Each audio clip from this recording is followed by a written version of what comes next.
At 11:59 p.m., her phone buzzed with a voicemail from a number she didn't recognize, dated tomorrow. She hadn't missed a call. Nobody had rung.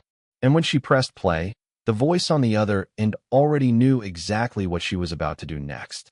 Chapter 07. The Empty Chapter.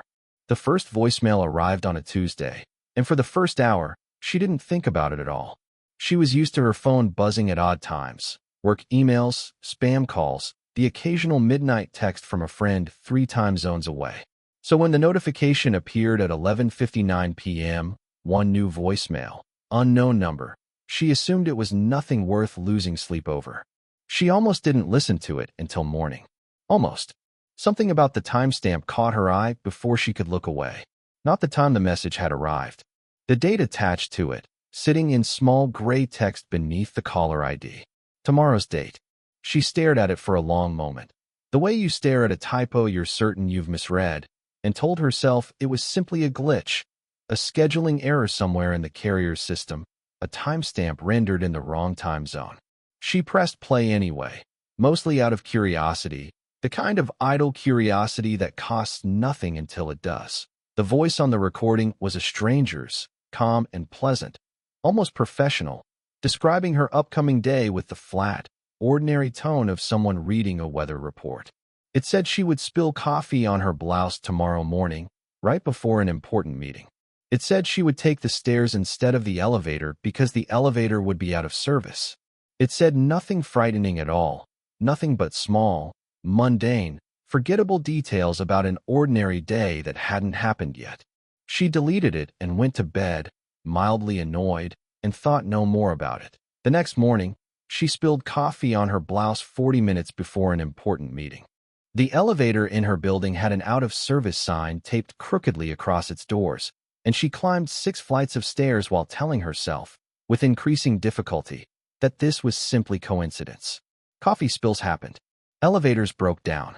These were not rare events. There was no reason a person's mind should light up with dread over something so ordinary. She almost convinced herself. By evening, the day's strangeness had faded into background noise, filed away under things not worth worrying about. At 11:59 p.m., her phone buzzed again. One new voicemail. Same unknown number. Dated tomorrow. This time, her hand was not quite steady as she pressed play. The voice was the same stranger's, still calm, still pleasant, describing tomorrow with the same easy confidence. It said she would receive a phone call from her sister, who would be crying, though the message didn't say why. It said she would drop her keys twice before finally getting her front door open. It said, almost as an afterthought, that she should be careful crossing the street outside her office at exactly 5:47 in the evening. She didn't sleep well that night. She told herself this was ridiculous, that somebody, somehow, was playing an elaborate and deeply unfunny prank, gathering information about her schedule and feeding it back to her one artificial voicemail at a time. She searched the unknown number online and found nothing. No listings, no scam reports, no trace of it anywhere at all, as if the number itself existed only for the 90 seconds it took to deliver each message before dissolving back into nothing. The next day unfolded exactly as described. Her sister called at 3:30, voice thick with tears over a small, ordinary heartbreak that had nothing to do with any of this. Her keys slipped from her hand twice on the doorstep, clattering against the concrete in a way that made her stomach drop both times. And at 5:47 in the evening, crossing the street outside her office, a car ran the red light 3 feet from where she stood, close enough that she felt the wind of it against her arm. She stood on the sidewalk afterward, shaking, and finally allowed herself to consider a possibility she'd been actively avoiding since Tuesday. The voicemails were not predicting her day. They were warning her about it.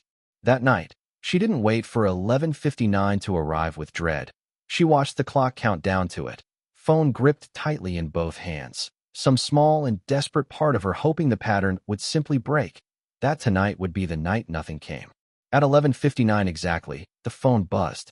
The voicemail was longer this time.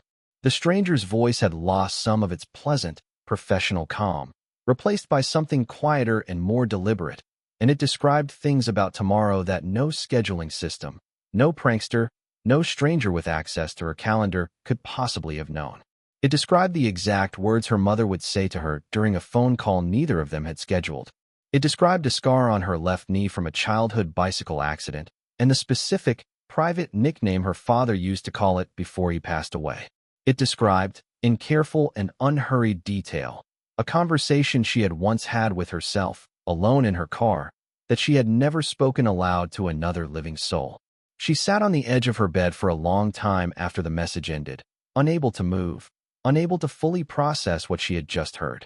This was not a prank. Pranks did not know the things this voice knew. This was not a glitch, not a coincidence, not any explanation her mind could comfortably wrap itself around. Somebody, or something, had access to the inside of her. Over the following nights, the voicemails grew stranger still. One described the exact dream she would have before she'd even fallen asleep to have it. A dream about drowning in a house she didn't recognize, water rising slow and patient through rooms with no doors. She woke gasping at 4 in the morning, the dream fresh and exact, matching the voicemail's description in every detail she could remember. Another voicemail arrived containing no words at all, 90 seconds of silence, except for a faint, rhythmic sound beneath the static that she eventually recognized, with a horror that closed her throat as her own heartbeat, recorded from somewhere impossibly close. One night, the message simply listed names. 6 of them, spoken slowly, evenly, with long pauses between each one. She recognized none of them at first, and spent the following day unable to shake the sound of them from her head. It was not until she was standing in line at a pharmacy, half listening to a stranger read a name off a prescription label, that she placed it. One of the 6 names from the voicemail, spoken now by a stranger's mouth in an ordinary afternoon, as if the message had reached forward and planted it there on purpose, waiting for her to notice. Another described, in clinical, unhurried detail, the layout of an apartment she had never lived in. A hallway, a door at the end of it that should not open. She didn't understand the relevance of it until 3 nights later, standing in her own hallway in the dark, and realizing with a slow creep of dread that the layout it had described was not some other apartment at all. It was hers, rearranged, as if a version of her home existed somewhere just out of sync with the one she walked through every day, waiting to overlap. She stopped sleeping properly. She stopped trusting the ordinary rhythms of her own days, waiting always for the small, quiet confirmations that tomorrow's voicemail had described her life more accurately than she herself could have. She told a friend, carefully, without using the word crazy, and watched the friend's face rearrange itself into the particular, gentle concern reserved for people whose grip on reality seemed to be loosening. She stopped mentioning it after that. She tried changing her number. The voicemails followed, arriving now through an app she hadn't downloaded, appearing on a device she'd left in another room, at 11:59 exactly, without fail.